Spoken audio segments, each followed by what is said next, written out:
I thank the Noble Lady Baroness Walmsley for securing this debate and her excellent introduction, and particularly I thank the Noble Lady for focusing on the work of Bite Back.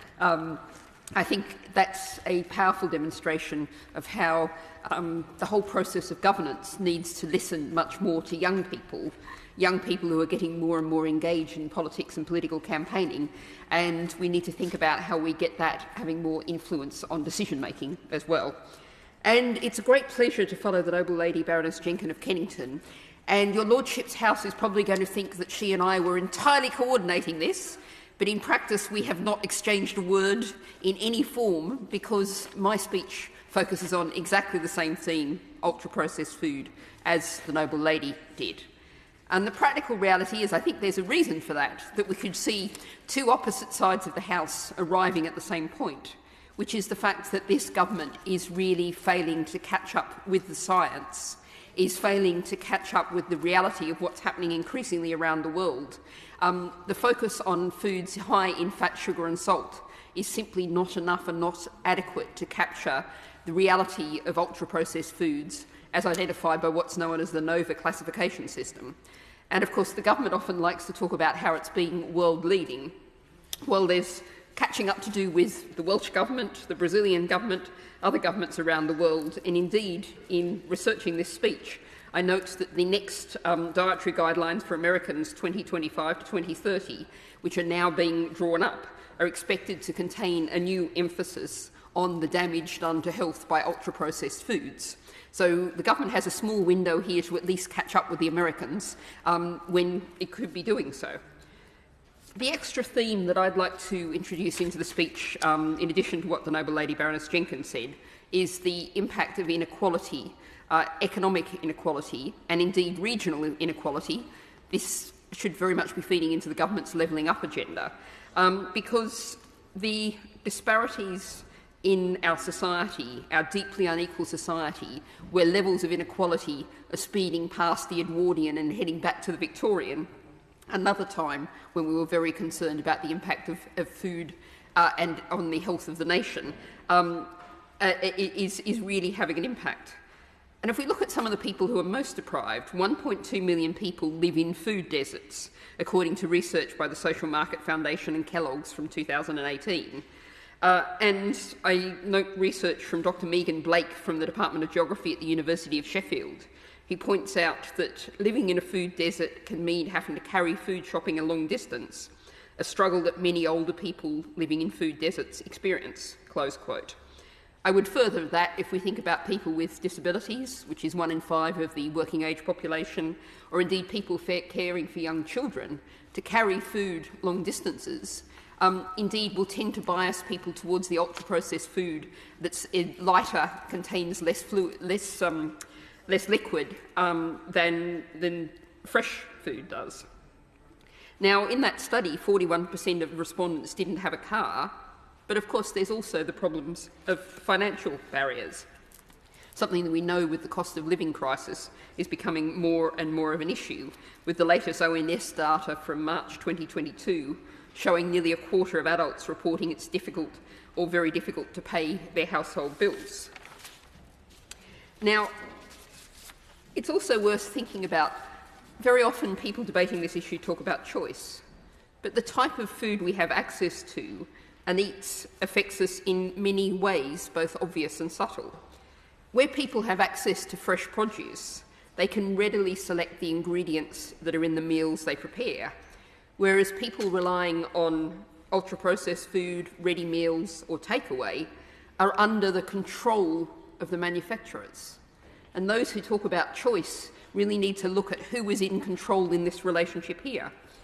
And looking at some detailed studies, a recent Japanese study showed that children who frequently eat instant food have significantly higher rates of inadequate nutrient intake and excess nutrient intake, while children who ate more takeout food had significantly higher levels of inadequate nutrient intake.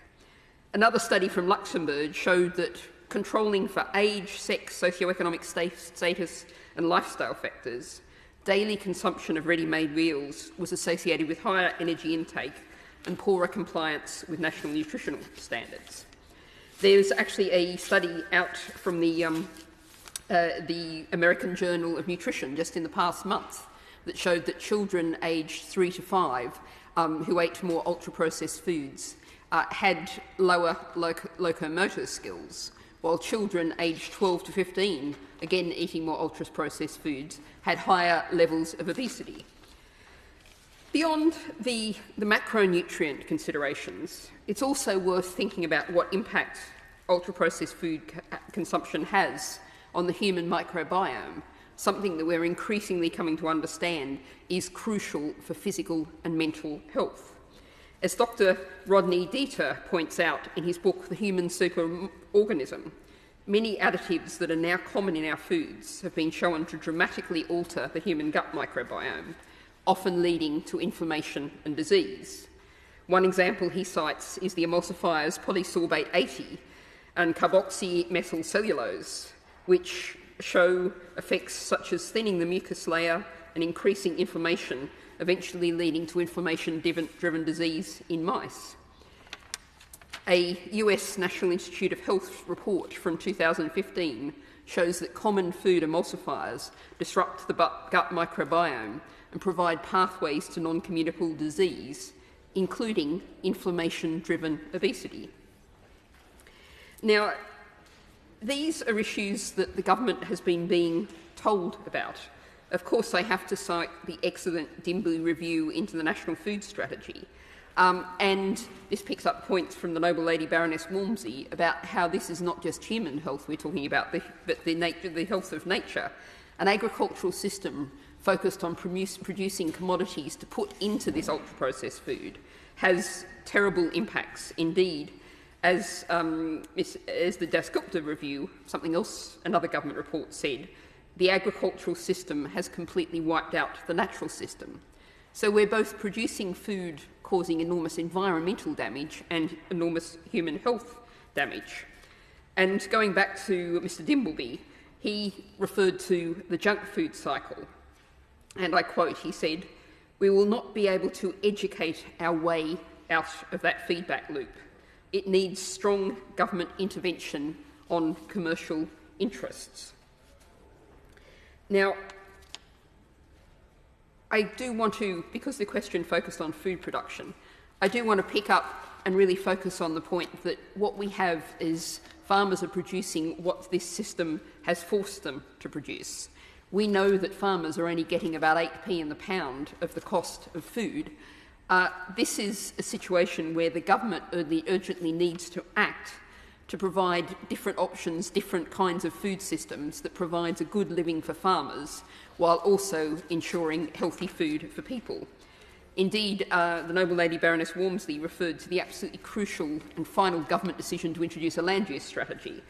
I would propose, as I proposed back in the Agriculture Act a couple of years ago, that needs to focus on how we use land for food production for the best possible nutrient production per hectare, which will mean, without a doubt, huge amounts more food, vegetable and fruit production and much less grain and oil, which incidentally is what's recommended in the recent Sustainable Food Trust Feeding Britain report.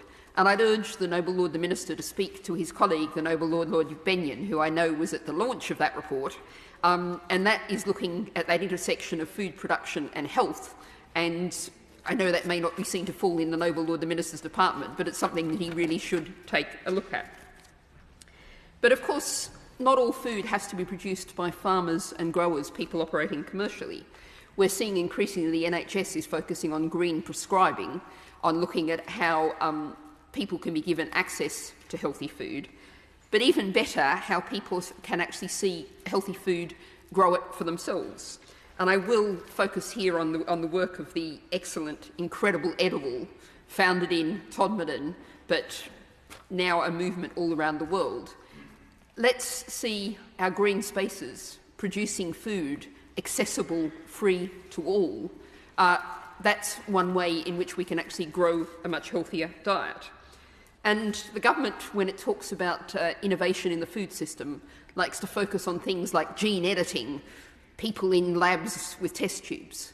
Well, I would say that some of the finest innovation, the most important leading innovation, is that kind of social, economic innovation, looking at how to produce foods in different kinds of ways.